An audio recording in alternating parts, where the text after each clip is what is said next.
বিয়ের আগে কি করেছো এই নিয়ে চিন্তা করে লাভ নেই। বিবাহ হলো সৃষ্টিকর্তার প্রদত্ত। আপনার জন্য আপনার স্ত্রীকে দুনিয়াতে প্রেরণ করেছে। সব থেকে বড় কথা হলো আপনার ভাগ্যটাকে মেনে নিতে হবে। আচ্ছা, কিছু মানুষ কখনো কারোর সাথে প্রতারণা করে না, তবে তারা কেন প্রতারিত হয়?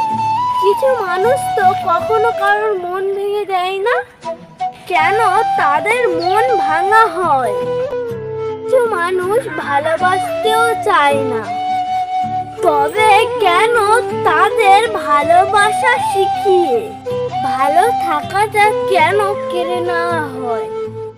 যারা অন্যকে ভালো রাখতে জানে তাদের কেন কেউ ভালো রাখতে পারে না?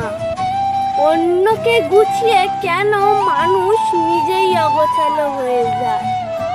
যাদের মনটা একটু বেশি ভালো তাদের কষ্টটাই কি একটু বেশি? তাহলে কি এটাই বাস্তব? এটাই সত্য? এটাই কি তবে দুনিয়ার রীতি?